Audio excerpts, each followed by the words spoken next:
Hello, hello, hello! Greetings, salutations, konnichiwa, and every other form of green across this vast, marvelous multiverse. I am Matsu Quinox. This is Horace, and welcome back, my dear, marvelous scholars, to the study. Hello there, hello there, hello there. Hello there, Julian20, welcome. Hello there, Dr. Zadium, welcome. Thank you for the resubscribe, Julian20, and congratulations on the 35 stream streak. Wow, that's a lot. That is so much. That's like 3 tens plus a 5. So that's a lot. Horace, this calls for the 35 donuts. Horace is just a bit. We don't actually have those donuts, you know that. What do you mean you already sent it off? It's just a little bit for the stream. I mean, we actually we don't have that many donuts, right? Right? Why would we have that much donuts? I mean, I can barely eat like 5 of them. We don't need 35 donuts. Okay, well, we'll talk about it later, okay? Yes, yes, yes. Hello there. Oh, hello there, Firefly. Welcome, Julia20. What? Um, nothing, nothing, nothing, nothing, nothing. Nothing at all. Nothing bakery related. No, no. Everything's fine here. How about you? How is, speaking of, how are all you wonderful scholars tonight? Are you doing well? Julian20, that's okay. Well, good. That's fine. That's wonderful. Wonderful indeed. Julian20, oh, so fabulous. It is unbelievable. I see. Oh, that's wonderful to hear, Julian20. Ah, yes, indeed. Yes, indeed. Well, welcome back, my dear scholars. As for me and Horace, it was a quiet day. Very quiet. We were putting things together.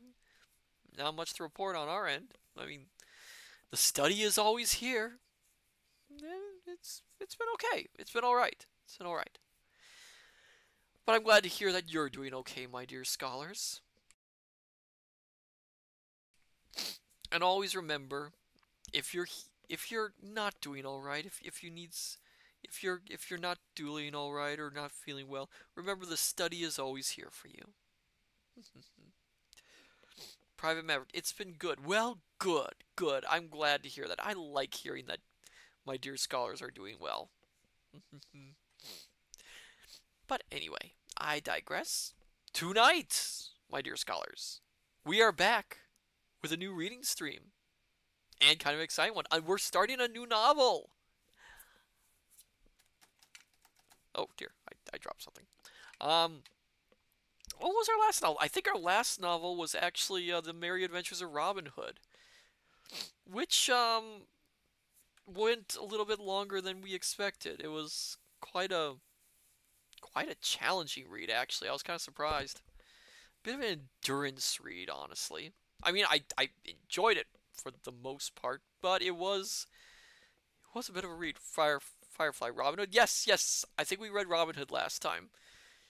Julian20. It was lengthy. Oh yes, it was lengthy. Lanky, not lanky. Lengthy.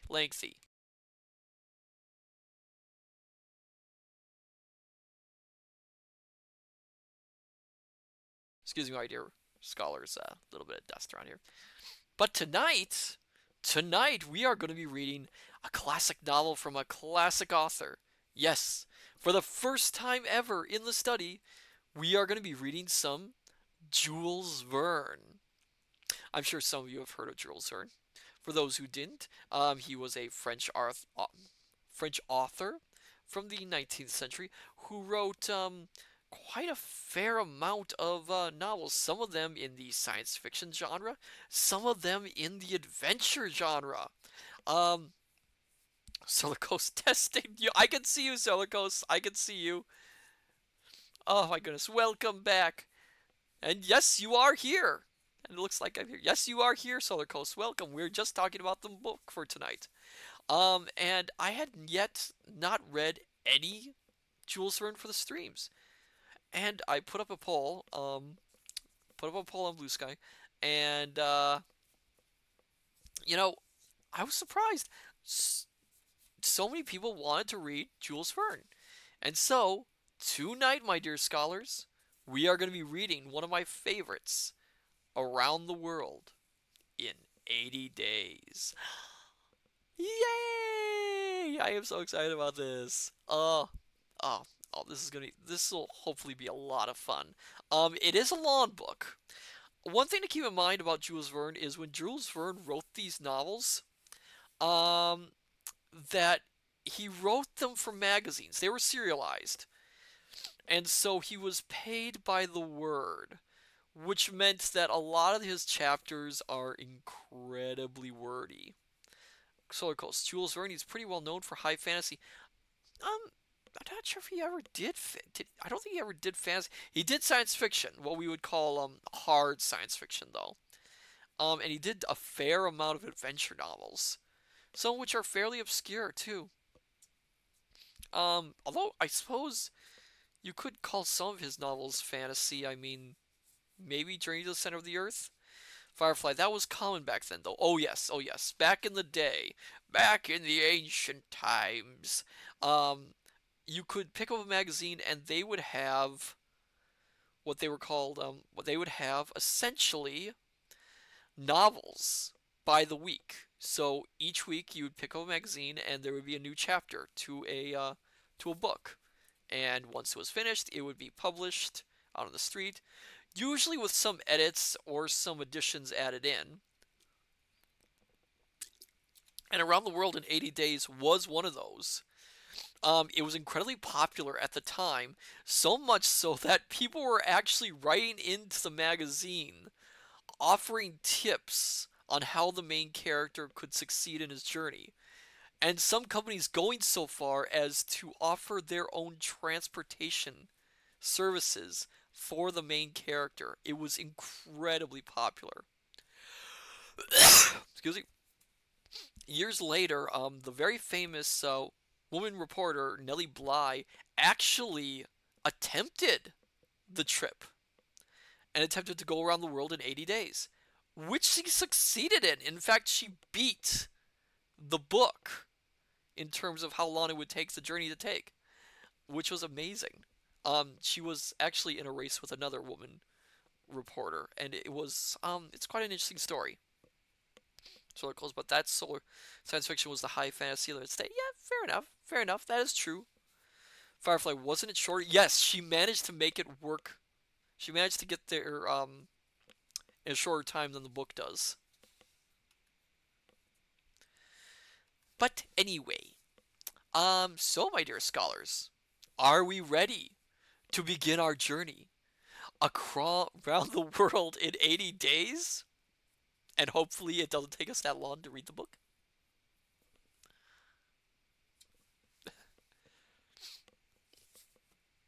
Julian 20, yes please. I will warn, of course, that this book, of course, was of its time, so I don't know if its depiction of nationalities is entirely up to date. Well then, my dear scholars, sit back, relax, have a hot or cold beverage of your liking. Dim the lights if you wish, and we will begin our reading of Around the World in 80 Days by Jules Verne. Chapter 1, in which Phileas Fogg and Passepartout agree their relationship, that of master and servant. Oh! Oh wow, we already have a raid! Thank you for the raids, Steph Sue, welcome! We are just about to read. Welcome, Raiders. Oh my goodness. Oh, let me give you a shout out. Ho ho ho, hello there. We were just about to begin. I just read the chapter name. So, Steph Sue, what were you doing this fine evening? What were you streaming? Were you reading? Were you doing something? Were you playing a game? What were you doing? Scholars would love to know. Build to Conquer, another reading challenge. Yeah, another reading channel. This is awesome. I should reach out about my script. Steph Sue reading a Scottish English historical romance. Oh my goodness, that sounds fantastic. Oh, that sounds like the sort of book I would absolutely adore. I'm a sucker for histories. Steph Sue, there's lots of readers. Oh my goodness, there are a lot of us readers out there. Unfortunately, Kintron is the one who. Oh, there you are, Kintron. Welcome. I think you have the list, Kintron. Build to Conquer. Yes, I'm learning that quickly. Steph Sue, the book I'm reading is from 2012. The Bridegroom Wore Plaid. Interesting. That is interesting. Sounds quite. I was gonna say sounds quite interesting. How many times can we say interesting? Kintron, I believe, has the list of readers somewhere. I think. He has been gathering a high amount of reading streamers. He is also follow Kintron if you don't. He is a fantastic reader. He is amazing.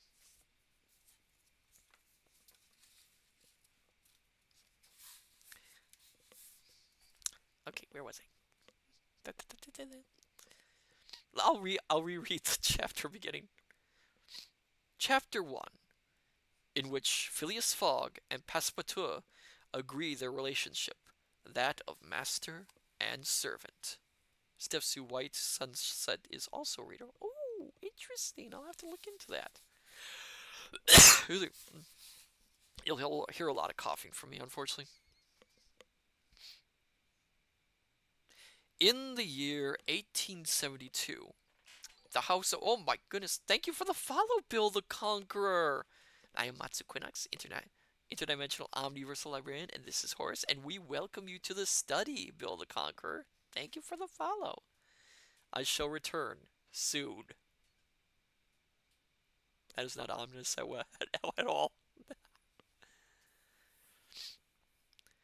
In the year 1872, the house at number 7 Savile Row, Burlington Gardens, the house in which Sheridan died in 1814, was lived in by Phileas Fogg, Esquire, one of the oddest and most striking members of the Reform Club, even though he seemed determined to avoid doing anything that might draw attention to himself.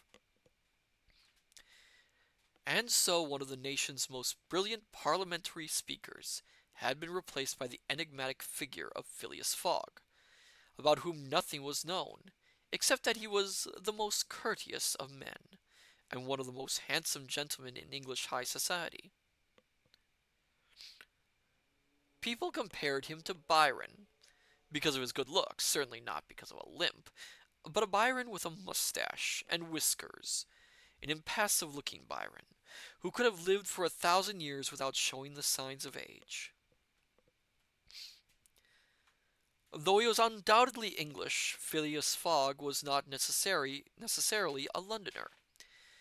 He had never been seen at the Stock Exchange or the Bank of England, or in any of the financial institutions of the city. No dock or basin in London had ever handled a ship whose owner was called Phileas Fogg. The gentleman in question did not figure on any list of board of directors. His name had never echoed through an inn of court, either the Temple, Lincoln's Inn, or Gray's Inn. He had never pleaded in the court of Chancery, nor on the Queen's Bench, nor in the court of the Exchanger, nor in the... Pardon my stumbling. I'm trying to get this word right. Nor in the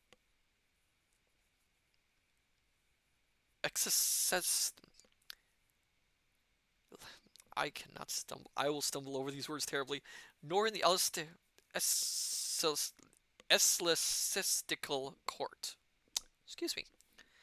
He was neither a factory owner, nor a businessman, nor a merchant, nor a landowner. He was not a member of the Royal Institution, nor of the London Institution, nor of the Artisan Club, nor of the Russell Institution, nor of the Literary Society of the West of England, nor of the Law Society, nor of the Combined Society for the Arts and Sciences, which enjoys the direct patronage of Her Gracious Majesty. He belonged to none of those numerous societies that proliferate in the English capital, from the Harmonic Society down to the Entomological Society, whose main purpose is the destruction of harmful insects. Phileas Fogg was a member of the Reform Club, and that was it.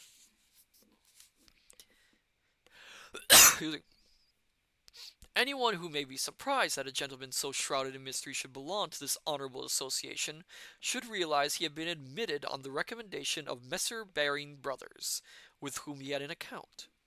His financial standing was such that his checks went through immediately, and his current account was always in credit. Was Phileas Fogg a wealthy man? There could be no doubt about that. But even the best informed people were unable to say where his wealth came from, and Mr. Fogg was the last person they would dare to ask directly. In any case, he was careful about money without being mean, since whenever a noble, useful, or generous cause was short of funds, he made up the amount required without making a fuss, without even giving his name. In a word, he was the most uncommunicative of gentlemen. He talked as little as possible, and this silence served only to increase his aura of mystery. Though he lived his life quite openly, he carried out his activities with such mathematical precision that it fueled other people's imagination. Sounds like an interesting fellow, actually. Was he well traveled? Quite probably, since he had a better knowledge than anyone else of world geography. There wasn't a single out-of-the-way place that he didn't seem to know in detail. Sometimes, by a brief but precise intervention, he corrected idle club speculation about travelers who had disappeared or got lost. He offered the most likely explanation of what had happened to them, and his word often seemed to be inspired by a second sight, since they were always borne out by events. Here was someone who must have traveled a lot. In his head, at any rate. What was beyond doubt, however, was that Phileas Fogg had not been outside London for many years. Those who had the privilege of knowing him better than most could confirm that the only sightings of him were as he walked each day from his house straight to his club. His only pastimes were reading the newspapers and playing whist. He often won when he played this silent game that was so well suited to his temperament, but his winnings never went into his own pocket. They made up instead a large part of what he gave to charity. Ah, that's nice. It should also be noted that it was obvious that Mr. Fogg played for enjoyment and not to win.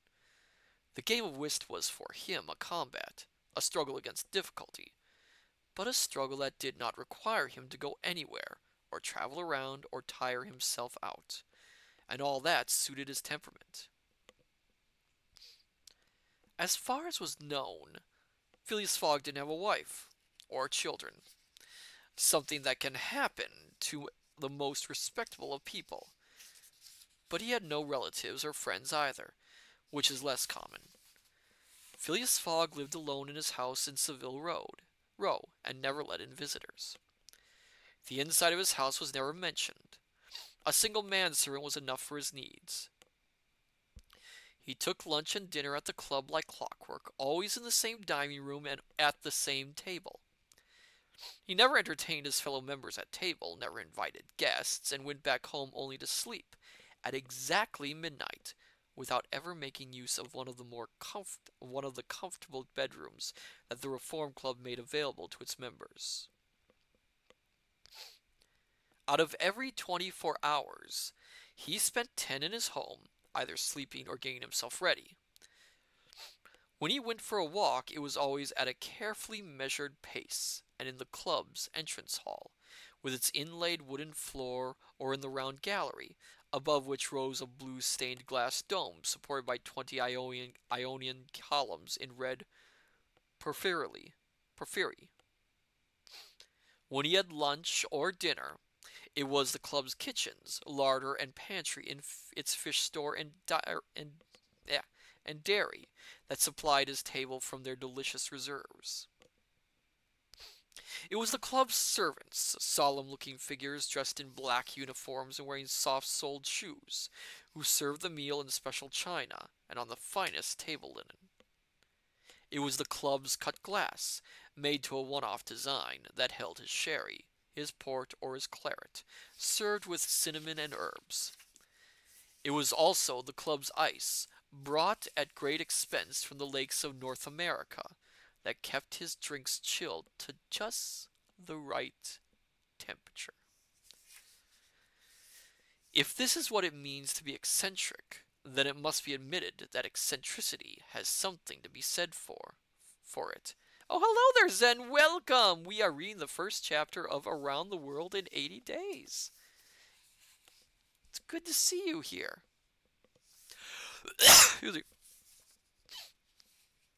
The house in Savile Row, without being luxurious, could be considered extremely comfortable.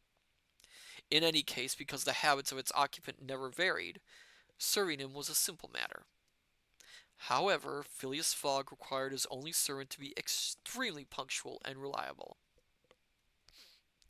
On that particular day, October 2nd, Phileas Fogg had dismissed James Forster, as the fellow had committed the crime of bringing him his water for shaving at a temperature of 84 degrees Fahrenheit instead of 86, and he was waiting for his replacement, who was due to arrive between 11 o'clock and 11:30.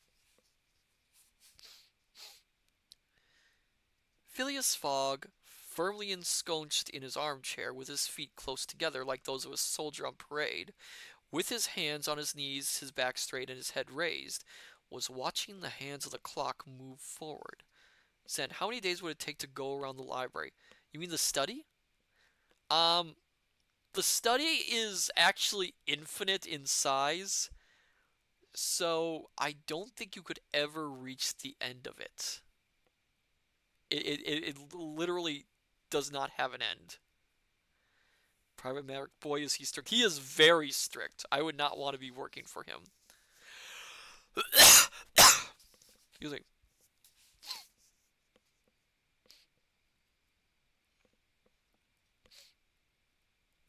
It was a complicated piece of machinery that showed the hour, the minute, the day, the month, and the year. On the stroke of 11:30, Mr. Fogg was due, according to his daily routine, to leave the house and go to the Reform Club. Then I could if I contain its infinity in a fractional marble. That is a possibility, I suppose. Interesting thought there, Zen. Just at that moment there was a knock on the door of the small drawing room in which Phileas Fogg was sitting. James Forster, the manservant who had just been dismissed, appeared. 1 second, I need to get some voices.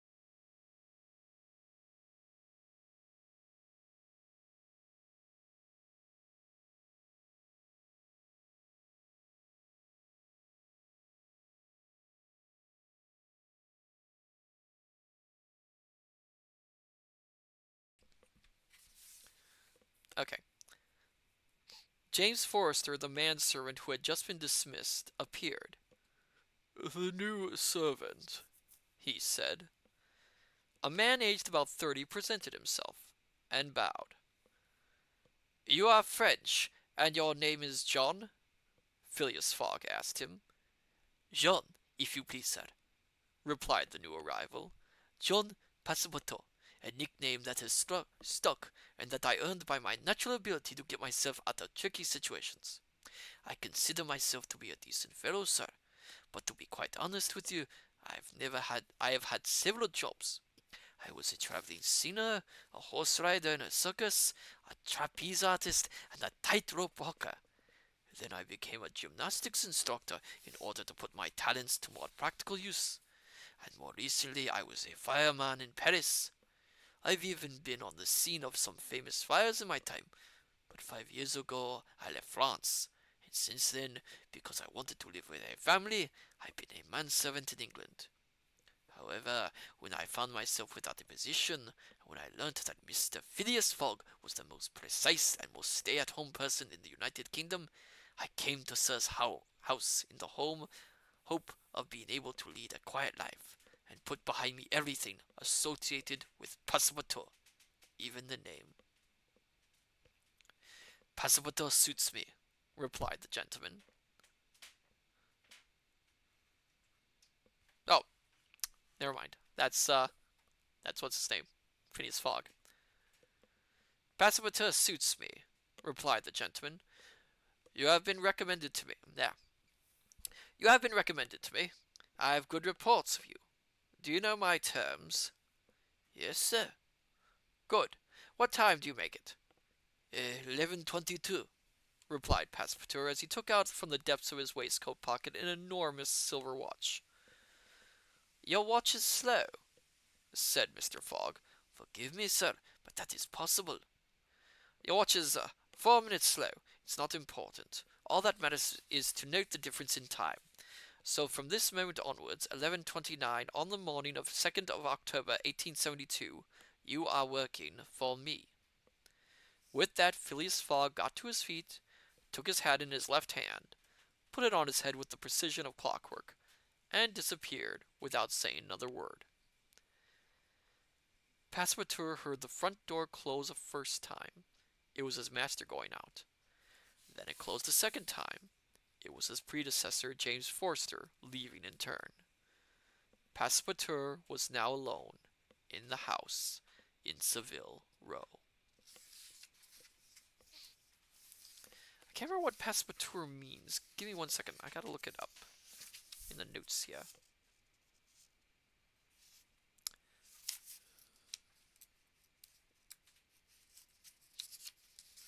It doesn't actually say. Notes. Interesting. The notes do not list what Passepartout means. I believe it means to be in a hurry, if I recall. Anyway. Chapter 2, where Passepartout is convinced that he has at long last found his ideal. In all honesty, Passepartout said to himself, somewhat bemused to begin with, I've encountered wax figures in Madame Tussauds with more life about them than my new master. During the brief opportunity he had just had of seeing Phileas Fogg, Passepartout had quickly but carefully observed his future master. He was a man of perhaps 40, with fine and noble features, tall of stature, if slightly portly, with fair hair and whiskers, a smooth forehead with no sign of wrinkles around the temples, a complexion that was pale rather than full of color, and magnificent teeth. He seemed to be the very embodiment of what the physiognomists call stillness in the midst of agitation. Zen, Passepartout, a master key. Oh, thank you, Zen. I remember that his name is a play on words, but I couldn't remember. Thank you. Which makes sense. The name makes sense because he is a master of several talents. Aha. But again, thank you, Zen, for looking that up. Much appreciated.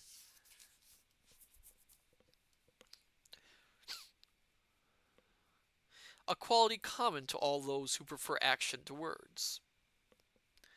Calm, thalamic, with clear eyes and a firm gaze. He was the perfect example of the cool-headed Englishman, a type commonly encountered in England, and one that the paintings of Angelica Kauffmann have captured perfectly in rather a formal pose. Zen, its French meaning is literally pass through everything. Yeah, that figures for him.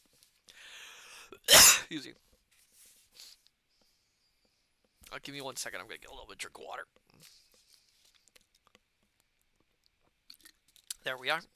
Have to keep hydrated. Always remember, my dear scholars, if you are reading, to keep yourself hydrated.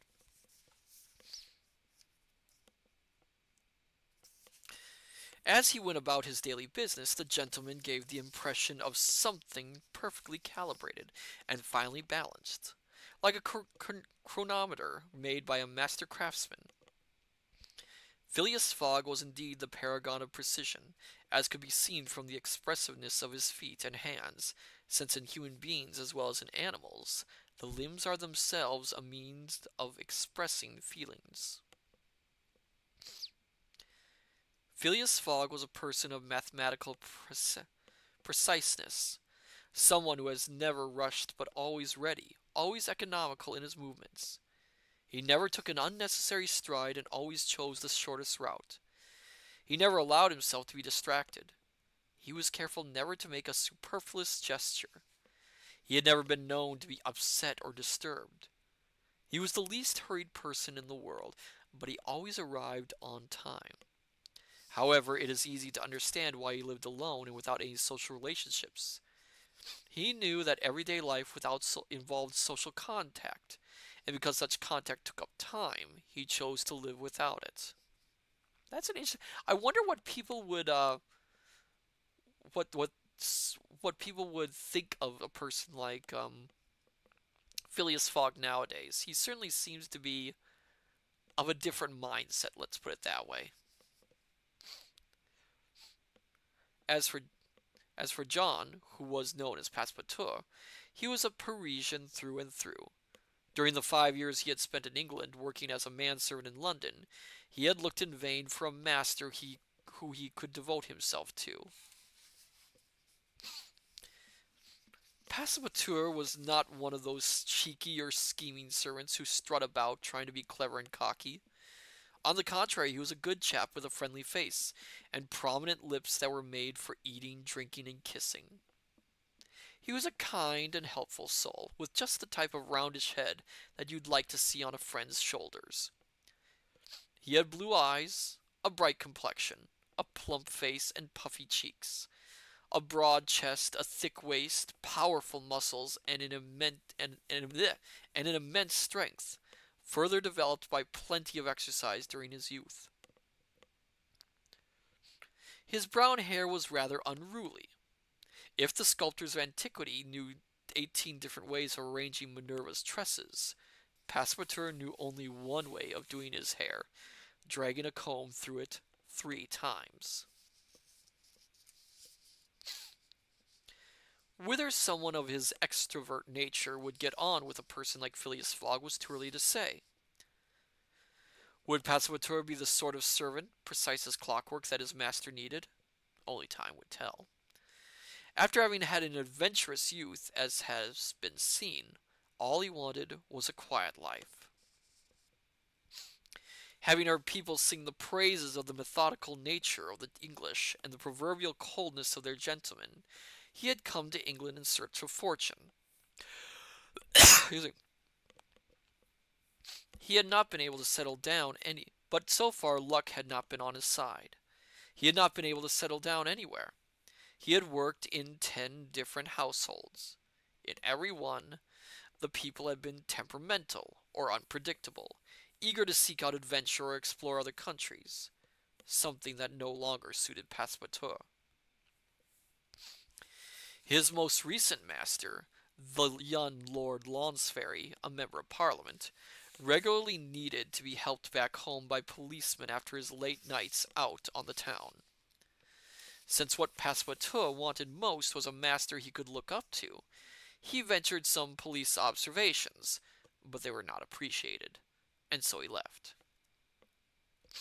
He ventured some polite observations, but they were not appreciated, and so he left. Not police observations, polite observations. He discovered in the meanwhile that Phileas Fogg, Esquire, was looking for a servant. He made some inquiries about this gentleman. Someone whose daily life was so well ordered, someone who never spent the night away from home, and didn't travel or even go away for a day, was bound to suit him. He went along to his house and was taken on in the circumstances already outlined. And so, when 11:30 struck, Passepartout found himself alone in the house in Savile Row. He immediately began to look around. He inspected it from top to bottom. The house was clean and tidy, austere and puritanical, and well planned for servants. He liked it. For him it was like being inside the shell of a snail, but a snail that had gas lighting and heating. Coal gas supplied, in fact, all that was needed for heating and lighting.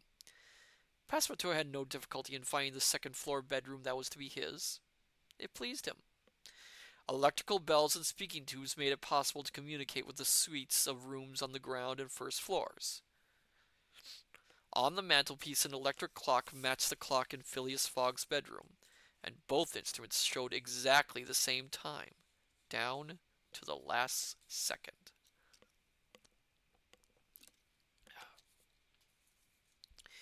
"This really suits me down to the ground," Passepartout said to himself.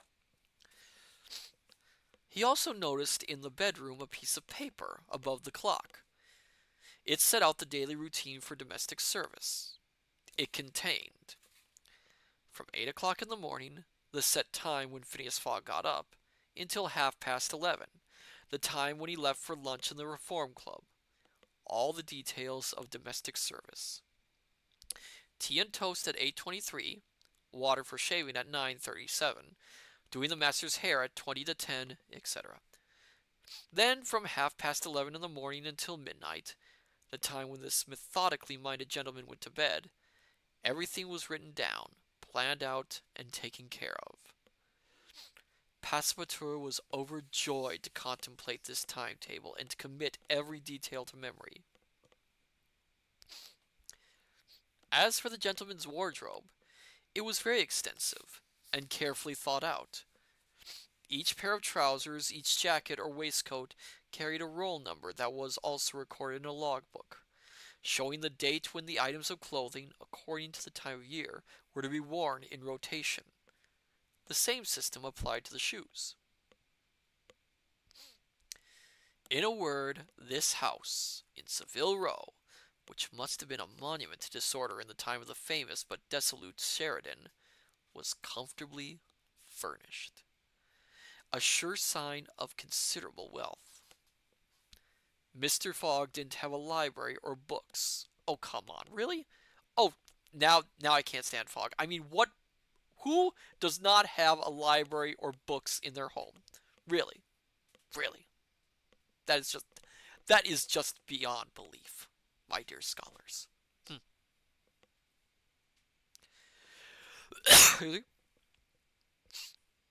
They were unnecessary since the Reform Club gave him access to 2 libraries, one for literature and the other for law and politics. Ah, I see.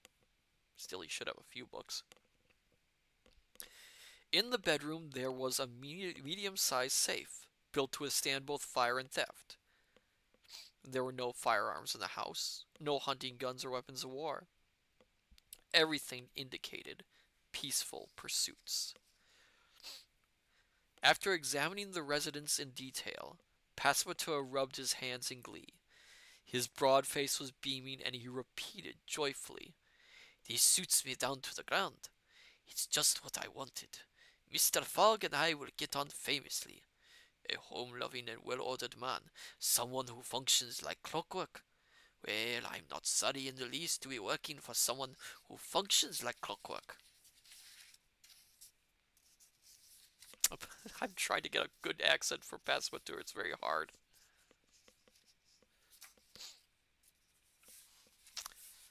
Ooh. Chapter 3, in which Phileas Fogg becomes involved in a conversation that could prove costly to him. Now keep in mind, my dear scholars, back when this was written, you would not hear the next chapter for another month. So what we just read was 2 months worth of writings that were in a magazine, which is rather neat. This was all serialized, as I mentioned before. So you have to keep that in your mind when you're reading this, is that The readers, when this first came out, would not have known what was coming next for another month.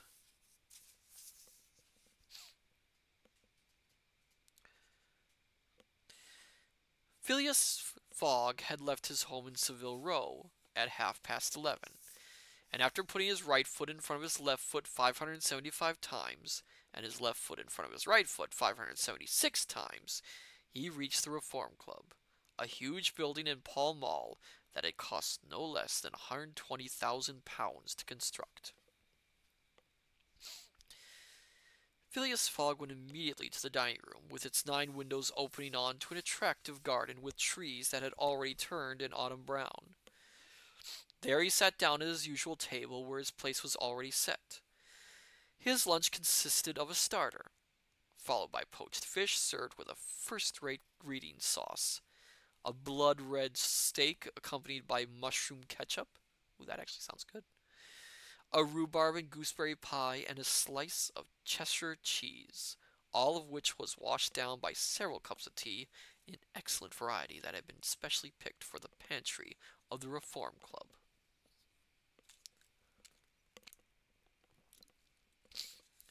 At 47 minutes past midday, the gentleman got up and walked over to the main drawing room, a magnificent place decorated with richly framed paintings. There a servant handed him an uncut copy of the Times, which Phileas Fogg proceeded to carefully unfold with a skillfulness that demonstrated a considerable familiarity with this delicate operation. Phileas Fogg continued reading this newspaper until 3:45, following it with the Standard, which took him up to dinner. The meal followed the same pattern as lunch, except for the addition of Royal British sauce. I wonder what that is. That'd be interesting to look up. At 20 to 6, the gentleman appeared again in the main drawing room and engrossed himself in the Morning Chronicle. Half an hour later, various members of the Reform Club came in and went up to the fireplace where a blazing coal fire was burning. They were Mr. Phileas Fogg's usual partners, fanatical whist players like him, the engineer Andrew Stuart, the bankers John Sullivan and Samuel Fallentin, the brewer Thomas Flanagan, and Gunther Ralph, one of the directors of the Bank of England, all wealthy and distinguished figures, even for a club whose members include the leading lights in industry and banking. "So, Ralph," inquired Thomas Flanagan, "what's the latest on this business of the robbery?" "Well," replied Andrew Stuart, "the bank isn't going to get its money back." "On the contrary," said Gotha Ralph, "I hope that we will be able to get our hands on the criminal. Police detectives, the best in the business, have been sent to America and Europe, to all the main ports of entry and exit, and it will be extremely difficult for this person to escape them." "Do you have the description of the thief?" "So you have the description of the thief, do you?" asked Andrew Stuart. "In the first place, he's not a thief," Guther Ralph replied in all seriousness. "What? You don't call someone who's got away with £55,000 in banknotes a thief?" "No," replied Guther Ralph. "So he's a businessman, is he?" said John Sullivan. "The Morning Chronicle tells us that he's a gentleman." No, wrong person. I wish they would mention who's saying it. "The Morning Chronicle tells us that he's a gentleman." The person who gave this reply was none other than Phileas Fogg, whose head emerged at that point from behind the pile of papers surrounding him. At the same time, Phileas Fogg greeted his colleagues, who greeted him in turn. The incident under discussion, which was a subject of heated debate in the various British newspapers, had occurred 3 days earlier, on the 29th of September. A wad of banknotes amounting to the enormous sum of £55,000 had been taken from the desk of the principal cashier of the Bank of England. To anyone who expressed surprise that such a theft could have taken place so easily, the deputy governor, Gother Ralph, merely replied that at that moment the cashier was busy recording a taking of 3 shillings and sixpence, and that he couldn't keep an eye on everything. Let me drink of water.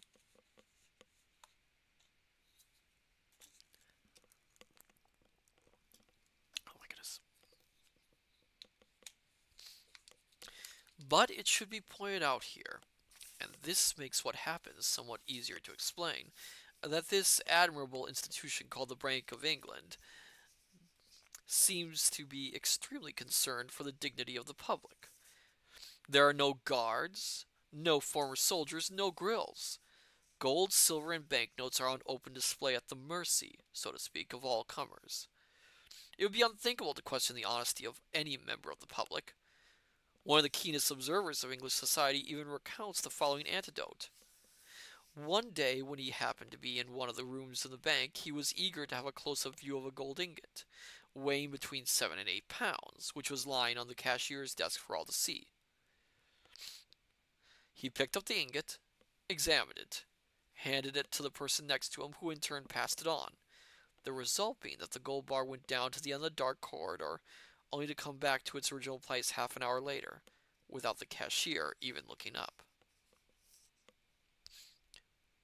But on the 29th of September, things didn't quite turn out the same way. The wad of banknotes did not come back, and when the magnificent clock above the cash desk struck 5 o'clock, closing time, all the Bank of England could do was to register in its accounts a loss of £55,000. A lot of money back then.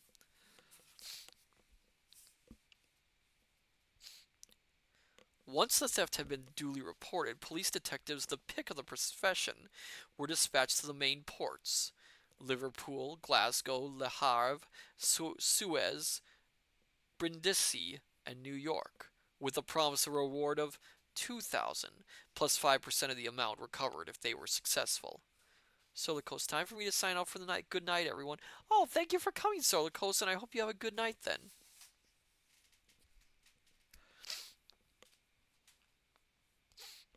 While waiting for the results of the investigation that had got underway immediately, the inspectors were given the task of keeping a careful eye on all passengers entering or leaving these ports.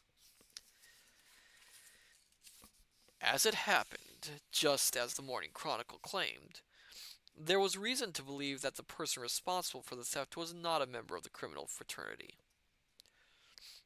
During that day of 29th of September, a well-dressed, well-mannered, and distinguished-looking gentleman had been noticed pacing around in the cash rooms, the scene of the crime. The investigation had made it possible to put together quite an accurate description of the gentleman, and it had then been sent immediately to every detective in the United Kingdom and on the continent. Some wise souls, and Gother Ralph was one of them, therefore felt justified in thinking that the thief would not get away.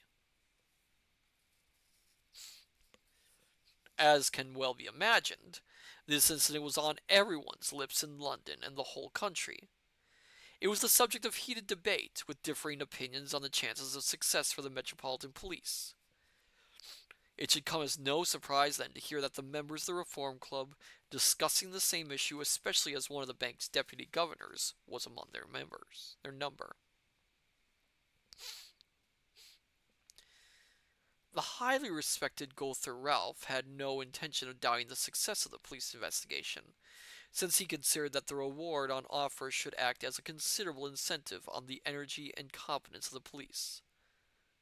But his colleague, Andrew Stuart, was far from being so confident, and so the discussion continued between these gentlemen as they sat at the whist table. Stuart partnering Flanagan, and Fallatine partnering Phileas Fogg. During the game the players didn't speak, but between the rubbers the conversation resumed, more lively than before. "I maintain," said Andrew Stuart, "that the thief is likely to get away with it, since he's bound to be a smart individual." "Come off it," replied Ralph. "There isn't a single country where he can hide." "What are you talking about? Where do you expect him to go? I have no idea, replied Andrew Stuart, but after all, the world's a big place. That used to be true, said Phileas Fogg quietly. Then he added, It's your turn to cut, sir, showing the cards to Thomas Flanagan. The discussion was broken off during the rubber, but soon Andrew Stuart brought the subject up again. What do you mean, used to be true? Has the earth got smaller by any chance? Certainly, replied Gotthard Ralph. I agree with Mr. Fogg. The earth has got smaller because you can now travel around it 10 times as quickly as 100 years ago. And in relation to this particular case, that's what will speed up the police inquiries. And that's what will make it easier for the thief to escape as well. Your turn to play. Your turn to play, Mr. Stewart. Gotta get this voice 1 second, my dear scholars. Your turn to play, Mr. Stewart.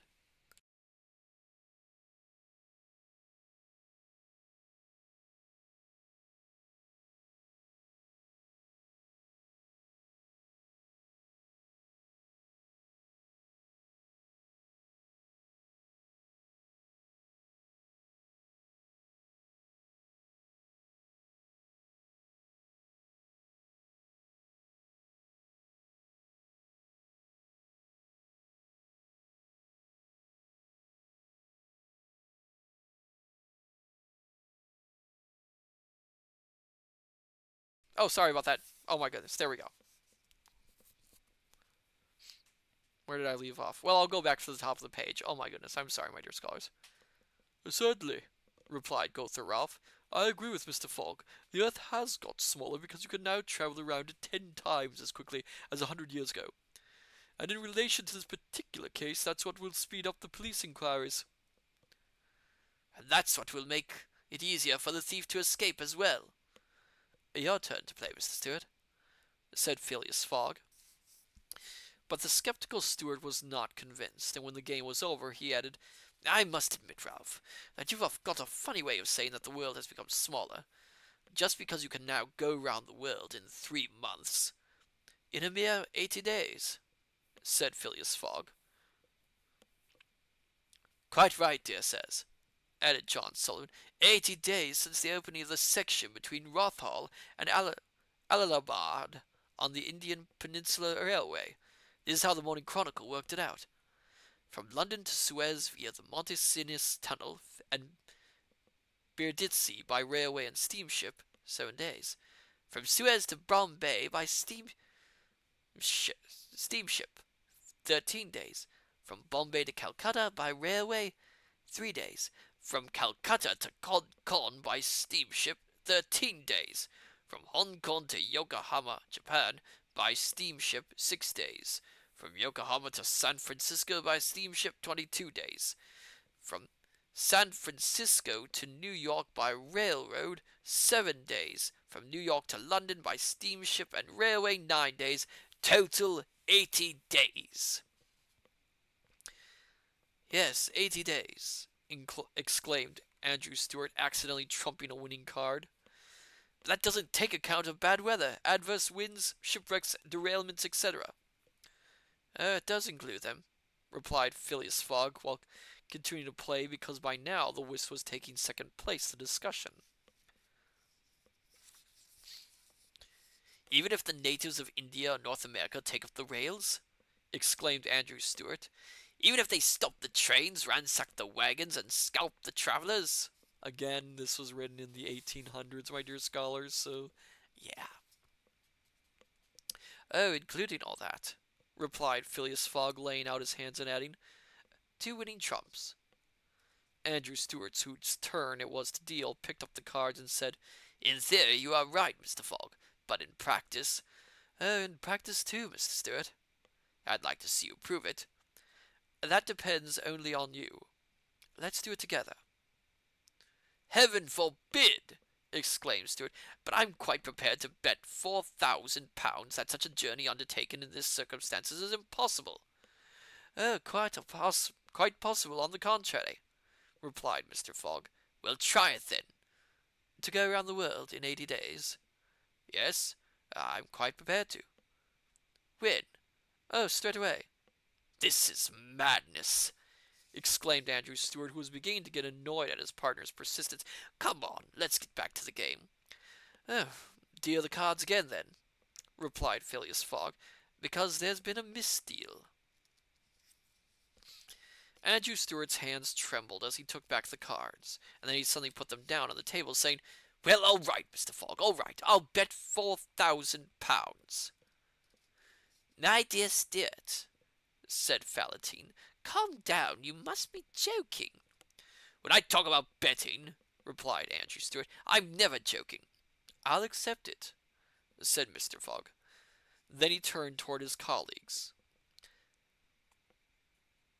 I have 20,000 deposited with Baring Brothers. I'm quite prepared to risk them. 20,000 pounds! Exclaimed John Sullivan. 20,000 pounds that you could lose as a result of an unexpected delay? There's no such thing as unexpected, was all Phileas Fogg said in reply. But Mr. Fogg, this period of 80 days is calculated only as the minimum time. A minimum put to good use is enough for anything. But in order not to exceed it, you have to change with mathematical precision from railway to steamship and from steamship to railway. I will do it with mathematical precision. You must be joking. I'm going to get another drink, my dear scholars. Oh, I am absolutely loving this book, I will tell you right now. A true Englishman never jokes about something as serious as a bet, replied Phileas Fogg. I bet 20,000 against anyone that I will go around the world in 80 days or less. In other words, 1,920 hours or 115,200 minutes. Do you accept?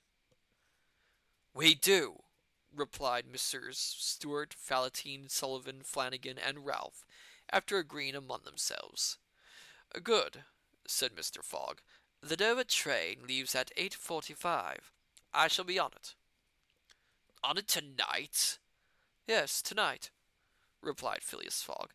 So, he added as he consulted a pocket calendar, since today is Wednesday, 2nd of October, I must be back in London in this very drawing room in the Reform Club on Saturday, 21st December at 8:45 in the evening.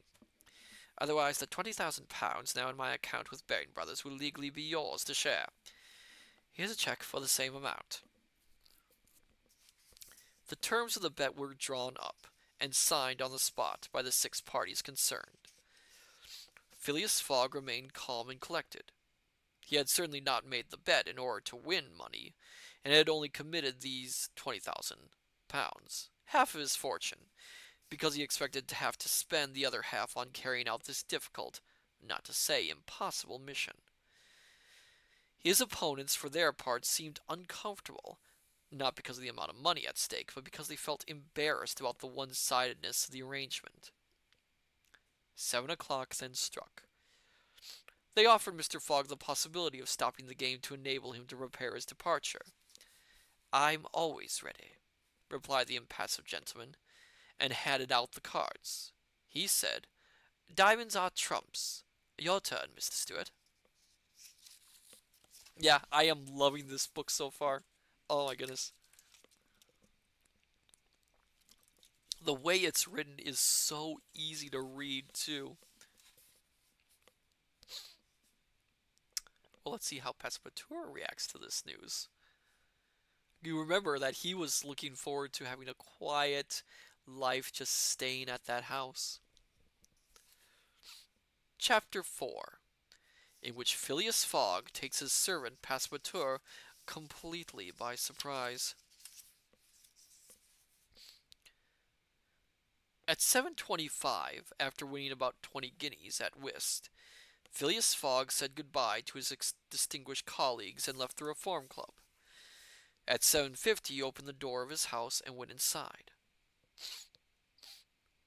Passepartout, who had been who had been conscientiously studying his work schedule, was quite surprised to see Mr. Fogg appear at this unusual hour, committing such an error of timing. According to what was written down, the occupant of Savile Row was not due to return until exactly midnight. Phileas Fogg first went up to his bedroom, then called out, "Passepartout!" Passepartout did not reply. The call couldn't possibly be for him. It wasn't the right time. "Passepartout!" Excuse me. Mr. Fogg repeated without raising his voice. Passepartout appeared. "That's the second time I've called you, said Mr. Fogg. "But it is not midnight yet," replied Passepartout with his watch in his hand. "I know," replied Phileas Fogg, "and I'm not criticizing you. In 10 minutes we leave for Dover and Calais." A puzzled sort of expression appeared on the Frenchman's roundish face. It was obvious that he had misheard. "Is Sir off somewhere?" he asked. "Yes," replied Phileas Fogg. "We are going around the world."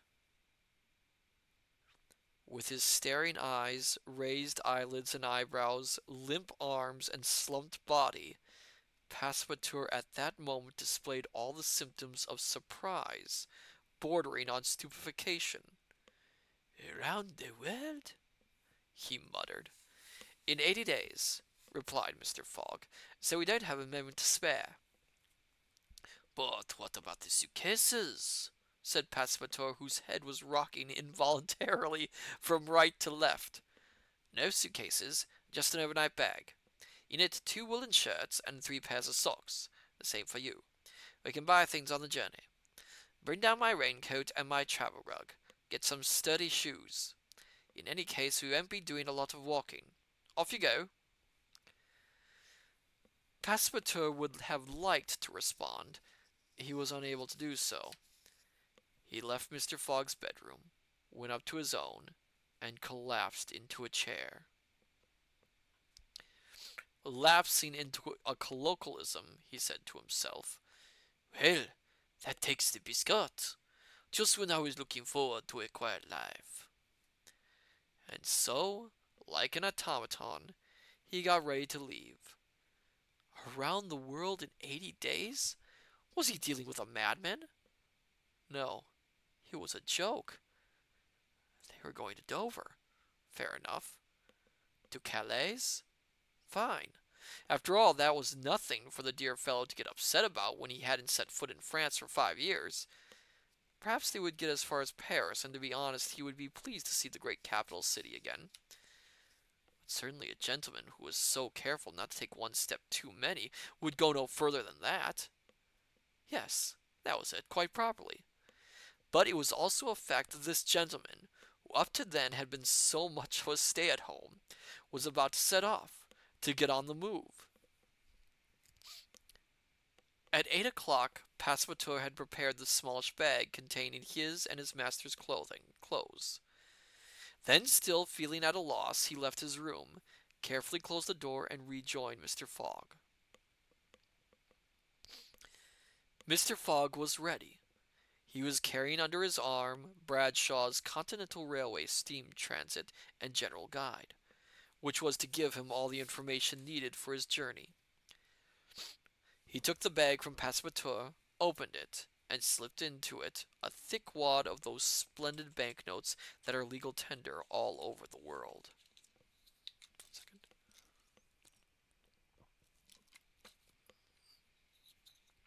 "Have you forgotten anything?" he asked. "Nothing, sir." "My raincoat and my rug." "Here they are." "Good. Take this bag." Mr. Fogg handed the bag to Passepartout. "Be careful with it. There are 20,000 pounds inside." Passepartout almost let go of the bag as if the 20,000 pounds had been in gold and too heavy to carry. Master and servant then went downstairs, and they double-locked the front door behind them. There was a carriage rank at the far end of Savile Row. Phileas Fogg and his servant got into a cab, which drove quickly to the Charing Cross station. the terminus for one of the branch lines of the Southeastern Railway. At 20 past 8, the cab stopped in front of the railings of the station. Passepartout jumped down. His master followed and paid the coachman. At that moment, a poor beggar woman with a child in her hands, barefoot in the mud, wearing a tattered shawl over her rags and a battered hat decorated with a pathetic-looking feather, went up to Phileas Fogg asking for charity. Mr. Fogg took out of his pocket the 20 guineas he had just won at whist, and as he gave them to the beggar woman, said, "Take these, my poor woman. I'm glad to have met you." Then he went on. Passepartout felt as if tears were coming to his eyes. His master had made an impression on his heart. Mr. Fogg and he immediately went into the main hall of the station. There Phileas Fogg told Passepartout to buy 2 first-class tickets for Paris. Then as he turned around, he noticed his 5 fellow members of the Reform Club. "Gentlemen, I'm on my way," he said, "and the various stamps in the passport I'm taking for this very purpose will enable you to check where I've been when I get back." "Oh, Mr. Fogg," I gotta get Gunther's voice again. "Oh, Mr. Fogg," replied Gultherath politely, "that's not necessary. We will rely on your word as a gentleman." "I prefer it this way," said Mr. Fogg. "You won't forget, will you, that you must be back," remarked Andrew Stuart. "In 80 days," replied Mr. Fogg, "by Saturday, 21st December, 1872, at 8:45 in the evening. Goodbye, gentlemen." At 8:40, Phileas Fogg and his servant took their places in the same compartment. At 8:45, the whistle blew, and the train set off. It was pitch dark, and it was drizzling with rain. Phileas Fogg, sitting in his corner, didn't say a word. Passepartout, still in a state of shock, was clinging on to the bag of banknotes like an automaton. But the train had got no further than Sydenham when Passepartout let out a real cry of despair. "What's the matter?" asked Mr. Fogg. "What the matter is a rush. My state of confusion. I forgot." "What?" "To switch off the gas lamp in my bedroom." "Well, my dear fellow," Phileas Fogg replied coldly, "you'll be paying the bill."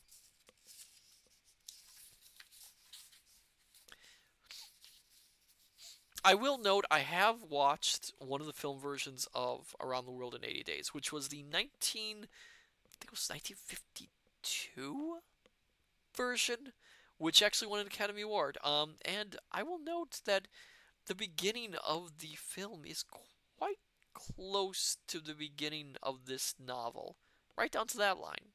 Although we don't see them take the train to Paris.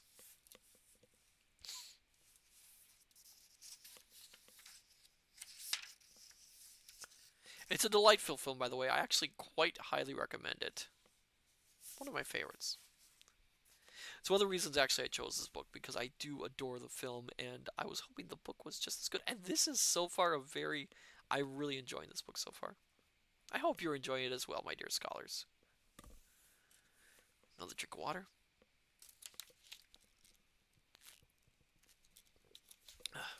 There's one water bottle gone. It's a good thing I brought another. Again, always remember to hydrate, my dear scholars.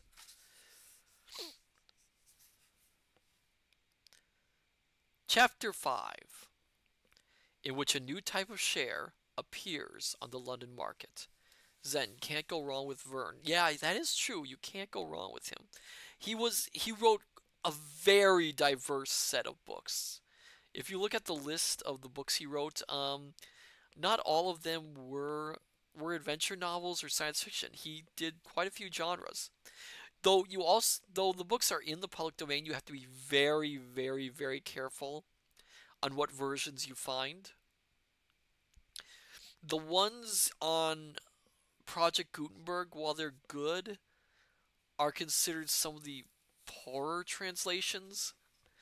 because the public domain ones were done by were done on the quick back in the day, and so at in a few times they actually contain errors of translation, which can actually mess up the stories a bit.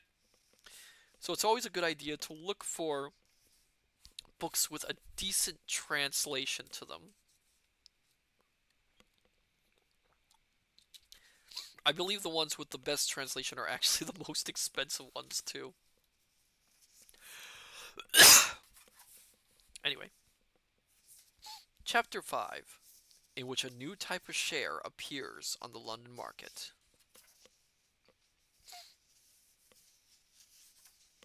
Oh my goodness. When he left London, Phileas Fogg could have had little idea of the impact that his departure would have. The news of the bet first went around the Reform Club, and had a considerable effect on the members of that distinguished institution. Then from the club its effects spread to the newspapers via reporters, and from the newspapers to the public in London and the whole United Kingdom. This issue of the journeying around the world was discussed, argued about, and analyzed with as much passion and energy as if it had been a major international dispute, like the Alabama claim. Some people sided with Phileas Fogg. Others, and they were soon in the majority, came out against him. To go around the world, other than in theory and on paper, in such a short time and with the means of transport currently available, was not only impossible, it was madness. The Times, the Standard, the Evening Star, the Morning Chronicle, and a dozen other newspapers with a wide circulation came out against Mr. Fogg. Only the Daily Telegraph supported him up to a point. Phileas Fogg was in general considered an obsessive and a madman, and his fellow members of the Reform Club were criticized for having accepted this bet, which was evidence of a decline in the mental capacities of the person who had made it. Some extremely heated but well-argued articles were published on the subject. It is well known how seriously anything involving geography is taken in England, and so there was not a single reader, regardless of social class, who failed to devour the columns devoted to the case of Phileas Fogg. In the early days, some independent-minded people, mainly women, were for him, especially when the Illustrated London News published his portrait, based on a photograph from the archives of the Reform Club. Some gentlemen went as far as to say, "Well, why not? After all, stranger things have happened." These were mainly readers of the Daily Telegraph. But it soon became clear that even the support of this newspaper was beginning to wane. In the event, a long article appeared on 7th of October in the Proceedings of the Royal Geographical Society. It examined the question from every perspective and proved conclusively the madness of the undertaking. According to this article, everything was against the traveler, human obstacle and natural ones. For the plan to succeed would require a miraculous coordination of departure and arrival times, a coordination that didn't exist and that couldn't exist. At a pinch, and in Europe, where the length of the journey was relatively short, the trains could be expected to arrive on time. But when they take 3 days to cross India and 7 to cross the United States, how could anyone consider them reliable factors in such a calculation? And with mechanical breakdowns, derailments, encounters with the unexpected, bad weather, heavy snow, surely everything was against Phileas Fogg. They do have kind of a point there. There is very often unexpected factors that may happen. On steamers, were you not in winter at the mercy of gusts of wind or patches of fog? Was it that unusual for the fastest transatlantic ships to be 2 or 3 days late? Yet all it needed was one single holdup for the whole chain of communication to be irreparably broken. If Phileas Fogg missed the steamer by only a few hours, he would be forced to wait until the next steamer, and that would be fateful for his whole journey. The article had a considerable impact. It was reprinted in almost all the newspapers, and shares in Phileas Fogg fell considerably. During the early days after the gentleman's departure, there had been some heavy betting on the risks involved. It is well known that in England betting is an activity practiced by a more intelligent and select group of people than gambling. Betting is a part of the English character, so not only did various members of the Reform Club place considerable bets for or against Phileas Fogg, but the public as a whole followed suit. Phileas Fogg was treated like a racehorse, entered in a sort of form book. He was also made into a new sort of share that was immediately quoted on the London market. There were buying and selling prices for Phileas Fogg, and large amounts of money changed hands. But 5 days after his departure, after the article in the Proceedings of the Royal Geographical Society, people began to sell. Shares in Phileas Fogg fell. There was a wave of selling. Quoted first to 5 to 1, then 10. The odds then became 20, 50, and 100 to 1. He had one supporter left.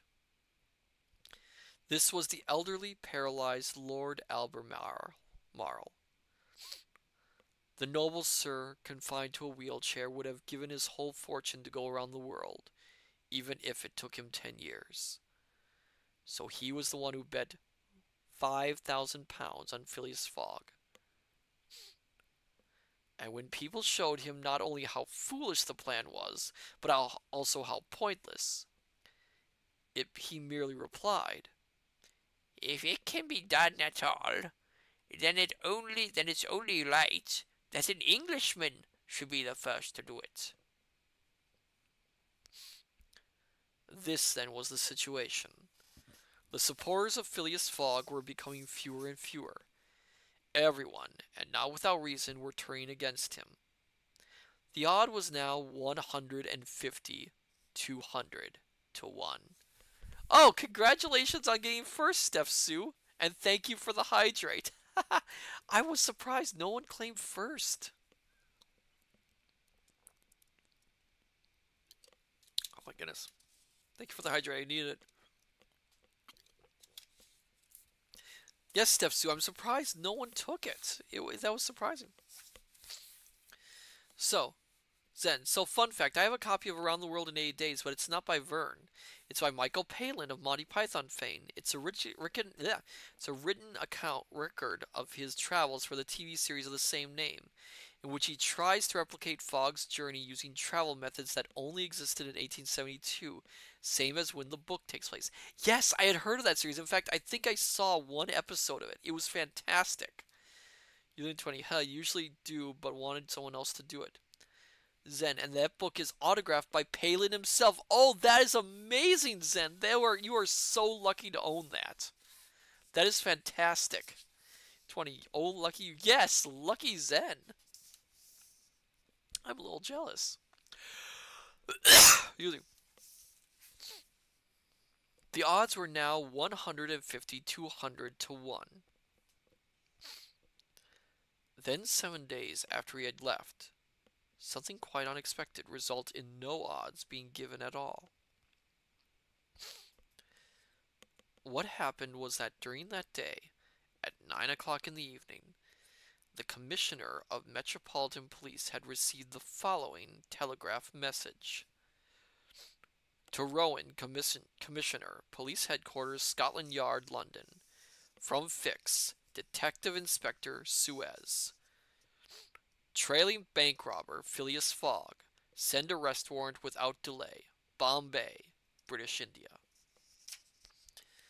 The effect of this telegraph was immediate. For honorable gentlemen, people now read bank robber. His photograph, which was kept in the Reform Club, along with those of all his fellow members, was carefully examined. It was reproduced down to the last detail, the features of the man whose description had been provided by the police investigation.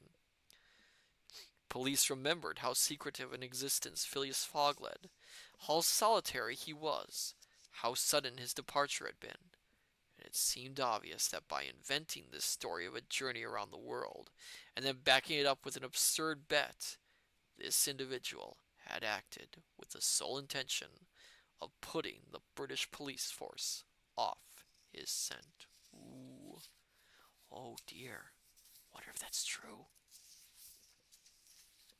I think we have time for one more chapter tonight.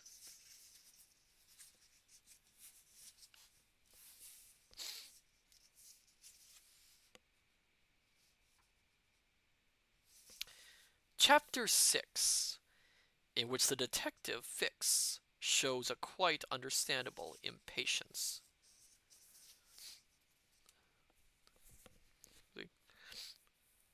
The circumstances leading up to the sending of this telegram about that man Phileas Fogg were as follows. On Wednesday, 9th of October, the liner Mongolia was due to arrive in Suez at 11 o'clock in the morning. The Mongolia, which belonged to the Peninsular and Oriental Steam Navigation Company, was an iron-hulled, propeller-driven steamer with a spar deck. It weighed 2,800 tons and had a nominal 500 horsepower. Wow. The Mongolia regularly did the run from Brindisi to Bombay via the Suez Canal.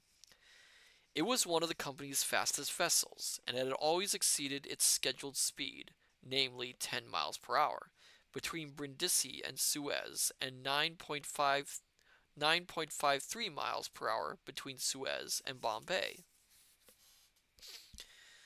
While they waited for the Mongolia to arrive, two men were walking along the quayside, mingling with the crowd of natives and foreigners that flocked to this town, which was until recently only a village, but which can look forward to a successful future thanks to Ferdinand de Lespi's great feat of engineering.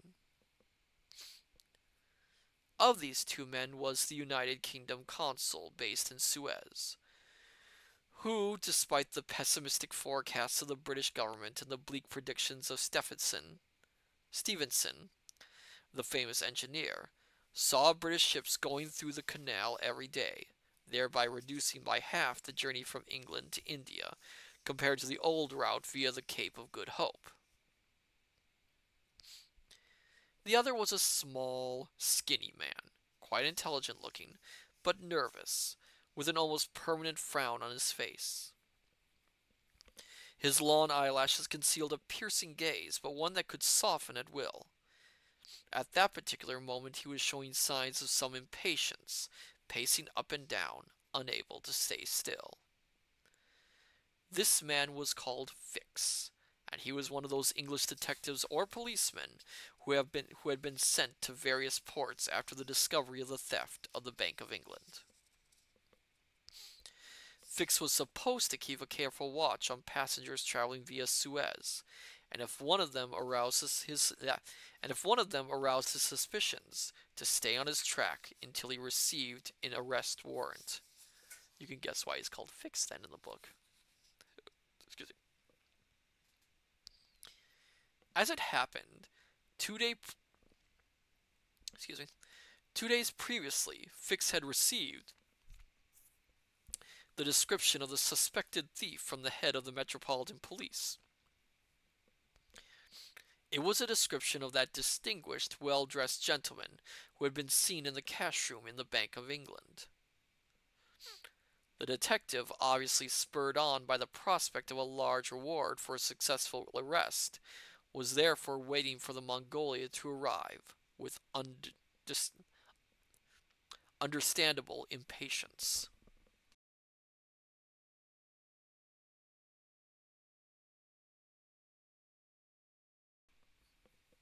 "Am I right, sir," he asked for the upteenth time, "that according to you, the ship must be in soon?" "Yes, Mr. Fix," replied the consul. It was reported yesterday as being off Port Said, and a vessel as fast as this will get through the 100 miles of canal in next to no time. I should remind you again that the Mongolia has always earned the 25-pound bonus that the government gives every time a ship arrives 24 hours ahead of schedule. The ship's coming straight from Brindisi, isn't it? Asked Fix. Yes, straight from Brindisi, where it picked up the mail for India. It left Brindisi on Saturday at 5 o'clock in the evening, so be patient. It must be in very soon now, but I really don't understand how, with the description you've got, you'll be able to recognize your man if he really is on board the Mongolia. My dear sir, replied Fix, you sniff out this sort of individual rather than recognize him. It's nose that you need, and nose is like an extra sense, a combination of hearing, sight, and smell. In my lifetime I've arrested more than one of these gentlemen, and as long as my thief really is on board, I can guarantee you that he won't slip through my fingers. I hope not, Mr. Fix, because it was a substantial theft. A magnificent theft, the detective replied enthusiastically. 55,000 pounds! We don't often get such big windfalls. Thieves are becoming petty criminals. The great English thief is a dying breed. People get themselves hanged for only a few shillings these days. Mr. Fix, replied the consul, the way you talk I wish you every success, but I must repeat that given the circumstances, I'm afraid your task will not be an easy one. You must realize that from the description you've received, the thief is a perfectly respectable-looking person. My dear consul, the police inspector replied in a dogmatic tone of voice, great thieves always look like respectable people. You must understand that people who look like crooks have only one option, to remain on the right side of the law. Otherwise they would be arrested.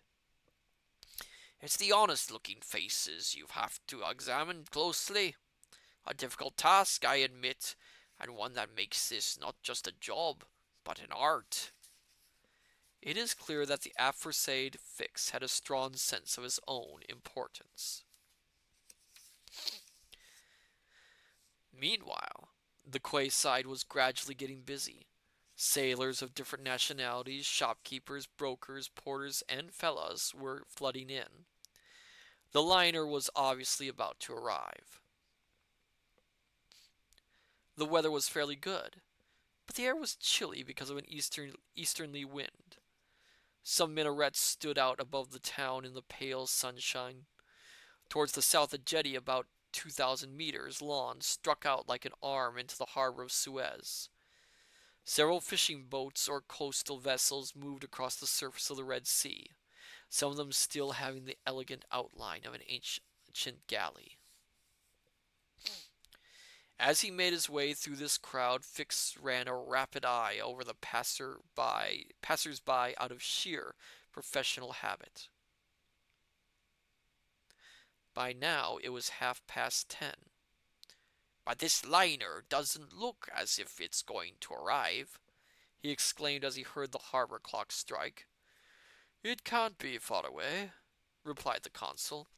How long will it stop in Suez for? Fix asked. 4 hours. The time needed to take on board more coal.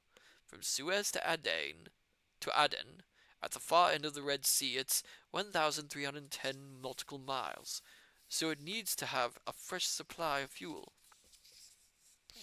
And from Suez does the boat go straight on to Bombay? Asked Fix. Straight on, without unloading. Well then, said Fix, if the thief is coming this way and on this boat, it must be part of his plan to disembark at Suez in order to find another way of getting to the Dutch or French possessions in Asia. He must be well aware that he wouldn't be safe in India, which is British soil. Unless he is a very clever man, replied the consul. As you know, an English criminal is always better off hiding in London rather than abroad. After this remark, which gave the detective food for thought, the consul went back to his office, which was only a short distance away. The police inspector remained alone, an impatient bag of nerves. He had a strange sort of premonition that the thief was bound to be on board the Mongolia, and in all, excuse me, and in all truth, if the crook had left England with the intention of reaching the New World, it would be logical for him to prefer the route via India, because it was less carefully watched, or more difficult to watch than the route across the Atlantic. Fixton remained lost in his thoughts for long. Some sharp blasts on the whistle announced the liner's arrival. The whole horde of porters and fellows rushed toward the quayside, threatening injury and damage to the waiting passengers and their clothes. A dozen or so boats set off from the bank of the canal and went out to meet the Mongolia. Soon the enormous bulk of the Mongolia came into view, moving along between the banks of the canal. 11 o'clock was striking as the steamer dropped anchor in the harbor, noisily letting steam out of its funnels. There were quite a large number of passengers on board. Some remained on the spar deck, gazing at the picturesque panorama of the town, but most of them disembarked in the small boats that had come alongside the Mongolia. Fix examined closely all those who set foot on dry land. At that moment, one of the passengers came up to him, after briskly pushing aside all the fellows who were accosting him and offering them their services. He asked Fix very politely if he could point out to him the office of the British consul. At the same time, this passenger showed a passport that he presumably wanted to have stamped with a British visa. Fix instinctively took the passport and rapidly read the description of the bearer. He had difficulty controlling his reaction. The document trembled in his hand. The description provided on the passport was identical to the one he had received from the head of the Metropolitan Police. "This passport doesn't belong to you, does it?" he said to the passenger. "No, it's my master's passport. I have to get the accent again. No, it's my master's passport." "And where is your master?" "Still on board." Still on board." "I'm afraid," continued the detective, "he has to go in person to the consul's office to prove his identity." "What? Is that really necessary?" "Indispensable." "So where is this office?" "Over there, in the corner of the square," replied the inspector, pointing to a building about 2,000 yards away. "In that case, I'll go and fetch my master, who certainly won't be pleased to be disturbed." With that, the passenger said goodbye to Fix and went back on board the steamer. And we will stop there, my dear scholars. We got through 6 chapters, but we have quite a few chapters more to go forward. I am really loving this story. Oh my goodness, this is such a good story so far. Jules Verne's way of writing is very easy to read. I was not expecting that, because I had heard he was very technical, but it was very easy to read. It kind of flows off the tongue when you read them. I'm really excited to see where this goes from this point on. Gonna hydrate a little bit. So going forward, next week, if everything goes according to plan, that's always the case. Keep that in mind, my dear scholars. Tuesday, we'll be starting a new game. I'm going to make it a little bit of a surprise to you also, my dear scholars. It is a visual novel game. It's a bit of a detective game, too. Bit dramatic as well. It concerns certain legal matters in it. It's also a very famous game, which is very popular. It's going to be the first time I play this game. So I hope you have no objections to me playing it. But on next Thursday, if everything again goes according to plan, we will be reading more of Around the World in 80 Days, which I am loving so far. But for now, let's see who we can raid before we close out. Let me see. Let me see.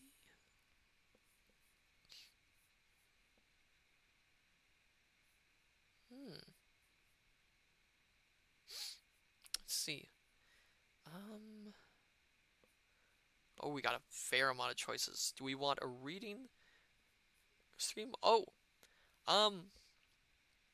How about we raid Jewelry Jelly? She is playing a game called Tyrone Cuthbert.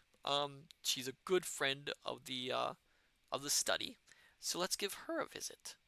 Then, so my dear scholars, I say unto you, good evening, good morning, good afternoon, till we meet each other again at the study. Take care, and I shall see you next time. Till then, farewell and bye bye.